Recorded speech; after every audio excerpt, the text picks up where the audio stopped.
თუ არ ვცდები 10-11 იანვრის პერიოდში ვიყავი, ნახე რა მდგომარეობა. ფაქტურად ახალი საავადმყოფოს მშენებლობა დასრულებული არის, ძალიან წვრილმანი სამუშაოები მიმდინარეობს შიდა კეთილი მოწყობის, როგორც მოგახსენეთ, ფაქტურად შენობა დასრულებულია. როგორც გითხარით 10-11 იანვარს ვიყავი, როდესაც უკვე დიდი თოვლობა გადასული იყო, შიგნითაც გარეთაც იქ დაზიანებული, ვერაფერი ვერ ვნახეთ.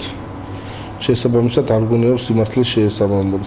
ასევე იმასაც ვიტყვი რომ მოსახლეობაში მუსირებდა აზრი რომ კედელი გადაინგრაო და ვიცოდით რომ ეს ასე არ იყო, მაგრამ კიდევ დავაზუსტეთ საავადმყოფოს ტერიტორიაზე სადაც აშენდა ძველი შენობები იყო და პროექტში როგორც გათვალისწინებული იყო ერთ-ერთი ძველი შენობის კედელი კი არ გადაინგრა, დაანგრიეს პროექტის თანახმად და გაიტანეს და შესაბამისად მსგავსი ჭორები სამწუხაროდ გავრცელდება ხოლმე, არ ვიცი ვინ უდებს ამ ჭორებს საფუძველს, მაგრამ მინდა დავაუშვიდო ჩვენი მოსახლეობა, რომ არც პრობლემა შექმნია, არც კედელი გადაანგრეულა და ჩვენ გაზაფხულიდან ახალი საავადმყოფო გაიხსნება საწეინო ვითარებაში.